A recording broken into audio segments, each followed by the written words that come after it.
Good afternoon to all of you. स्वागत है आप सभी का हमारे इस छोटे से प्यारे से यूजफुल यूट्यूब चैनल पे।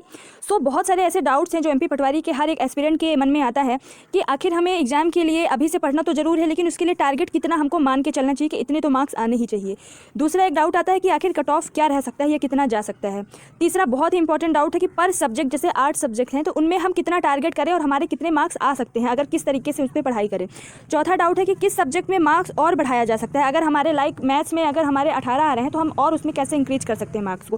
पांचवा जो बहुत ही कॉमन डाउट है कि स्कोरिंग सब्जेक्ट कौन कौन से हैं। तो हम इन सभी डाउट्स पर चर्चा करेंगे अच्छे से, लेकिन आपको वीडियो को पूरा देखना है और आप लोग चैनल को सब्सक्राइब कर लो, क्योंकि आप लोग बाद में पूछते हो आपने इससे रिलेटेड टॉपिक नहीं बनाया, इससे रिलेटेड वीडियो नहीं बनाया है। तो आप लोग जब तक चैनल को सब्सक्राइब करके बेल आइकॉन नहीं प्रेस करोगे तब तक आपके पास नोटिफिकेशन नहीं आएगा, तो आपका ही इसमें घाटा है। तो अब हम स्टार्ट करते हैं कि आखिर आज का क्या है मामला।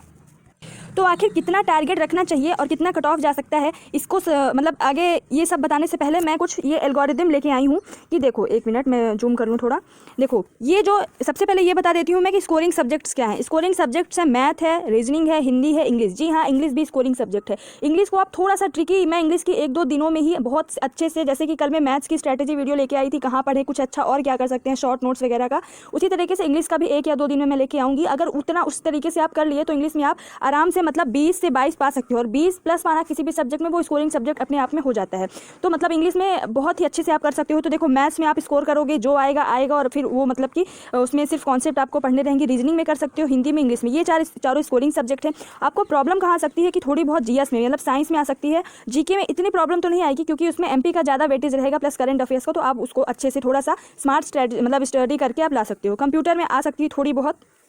देन मैनेजमेंट, तो मैनेजमेंट में क्योंकि अब पहली बार ऐसा आएगा, हालांकि सब ग्रुप 2 में आ चुके हैं, लेकिन पटवारी के एग्जाम में पहली बार मैनेजमेंट आ रहा है। अपनी तरीके से आप लोग कॉन्सेप्ट भी पढ़ते रहो, सिर्फ रटंत विद्या पे वो मत करो कि बस ऑब्जेक्टिव लगा रहे हो। ऑब्जेक्टिव लगाना मस्ट है, नो डाउट, लेकिन आपको कॉन्सेप्ट भी, आपको इस शब्द का मतलब पता होना चाहिए कि नियोजन क्या है, संगठन क्या है, समन्वय क्या है। इस तरीके से अगर आपको कॉन्सेप्ट बेस अगर क्वेश्चन पूछ लिए गए तो फिर निपट जाओगे मैनेजमेंट में। और अगर एक सब्जेक्ट में भी निपटे, अगर एक सब्जेक्ट में भी 10-12 से कम आए तो फिर मतलब कि बहुत मामला गड़बड़ा जाएगा। तो आपको सबको ना इक्वल लेके चलना है। तो देखो, मैं क्या कर रही हूँ, मैं ये बता रही हूँ कि आप लोगों को टारगेट एटलीस्ट का इतना करना है। बाकी आपकी जितनी ज़्यादा कैपेसिटी उतना ज़्यादा टारगेट बना के रखो, क्योंकि अगर हम टारगेट रखेंगे ना 180 का टारगेट रखेंगे तब हम जा पाएंगे 170। तो मुझे देखो, मैं क्या बता रही हूँ कि मैथ्स में आप 20 आराम से ला सकते हो। जो मैं कल की मैथ्स की स्ट्रैटेजी लाई थी वो आप देख लेना, उसमें आराम से, अगर किसी का बहुत वीक है तो भी अभी 1.5 महीने में बहुत है टाइम, आराम से 20 ला सकते हो। जिनकी मैथ्स बहुत अच्छी है तो मैक्सिमम 22 ला सकते हो। 2-3 तो मतलब ऐसे क्वेश्चन होंगे ही कि जो अटकाएंगे, लाने वाले 24 भी ला सकते हैं।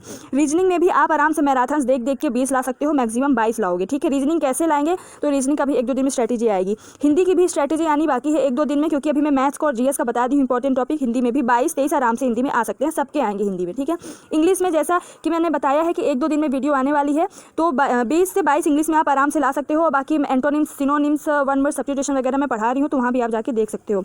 देन आते हैं जीएस पे, यानी जनरल साइंस पे। तो देखो, आप अगर इतना अभी टाइम नहीं है, आप जिस बुक से भी पढ़ रहे हो, अगर आप अभी तक साइंस नहीं पढ़े हो तो क्या करो, अभी तक अगर आप साइंस नहीं पढ़े तो सिर्फ ल्यूसेंट की थ्योरी वाली साइंस पढ़ो और उसकी ऑब्जेक्टिव लगाओ। ठीक है, और अगर आप साइंस एक बार अच्छे से पढ़ लिए हो तो आप एनसीईआरटी में मूव कर सकते हो। एनसीईआरटी ऐसे नहीं, एक एनसीईआरटी आती है सार संग्रह की बुक। ठीक है, तो आप उस पर जाके मतलब उस पर मूव कर सकते हो अगर आपका एक बार अच्छे से साइंस हो गया है तो। नहीं तो कोई गलती मत करना, जिससे पढ़ रहे हो वही पढ़ो अच्छे से। तो आप 18 बहुत मतलब मेहनत करने के बाद 18 से 20 ला सकते हो। जीके में आप क्या करो कि अभी अगर आपका जीके अभी कुछ भी नहीं हुआ है तो आप सबसे पहले एमपी जीके पूरी कंप्लीट करो। देन आप क्या करो कि करंट अफेयर्स को टारगेट करो, एमपी का भी और इंडियन लेवल पे भी। मतलब लास्ट, जैसे कि मार्च में पेपर होगा तो मार्च से पहले के सब कम से कम 7-8 महीने के करंट अफेयर्स को पढ़ो और जीके के पढ़ो। तो आप 18 मैक्सिमम, मतलब मिनिमम आपको मान के चलना है, लाना ही लाना है 21 मैक्सिमम।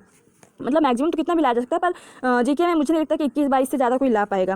कंप्यूटर में भी 20 से 21 तक लाया जा सकता है। मैनेजमेंट में आप कितना भी पढ़ लो, मुझे ऐसा लगता है कि ऐसे ऐसे क्वेश्चंस आएंगे कि 18 से 20 के ही बीच में सब, मतलब चाहे वो टॉपर हो चाहे नॉर्मल स्टूडेंट हो, 18 से 20 के बीच में अटकेंगे। ठीक है, तो देखो अब हमको टारगेट क्या करना है। ये 74 हो गए, ये 83 हो गया, इसमें इस 4 सब्जेक्ट में, इधर 82 और 89। तो हमको टारगेट ये रखना है कि देखो 156 इधर आ रहा है मिनिमम में और 172 इधर। तो अपन को टारगेट ये रखना है कि मिनिमम 150 तो आए ही आए, 150 आए। अब ये आपके ऊपर डिपेंड है कि आप किस सब्जेक्ट में स्ट्रांग हो, मैथ्स में हो कि रीजनिंग में हो कि हिंदी में हो, इंग्लिश में हो। उसमें स्ट्रांग जो पॉइंट है उसको आप ज़्यादा कर लो और जो थोड़ा वीक पॉइंट है उसको आप अच्छे से पढ़ के बढ़ा सकते हो नंबर। तो 150 से कम तो सोचना ही नहीं है। ठीक है, आप मार्क्स अभी और किस में बढ़ा सकते हो, मैथ्स में और ज़्यादा बढ़ा सकते हो। अगर आपके 18 आ रहे हैं तो 20-21 तक ला सकते हो। अभी रीजनिंग में भी आराम से 2-3 नंबर बढ़ जाएंगे, हिंदी में भी बढ़ सकते हैं, इंग्लिश में भी। इनमें ही प्रॉब्लम है, स्कोरिंग सब्जेक्ट्स भी यही है। तो आपको यहाँ पे ज़्यादा वर्क करना है और प्लस इधर थोड़ा बहुत साइंस में और कंप्यूटर में। बाकी जीके में आप एमपी पढ़ो ज़्यादा और करंट अफेयर्स और मैनेजमेंट को अपने हिसाब से 1-1 घंटे डेली का थ्योरी प्लस ऑब्जेक्टिव लगाते रहना है। और पीवाईक्यू रही बात कि कट ऑफ कितना जा सकता है, तो कट ऑफ अभी कोई डिसाइड नहीं कर सकता है जब तक पेपर ना हो जाए, पेपर की डिफिकल्टी लेवल या फिर पेपर का लेवल ना पता चल जाए और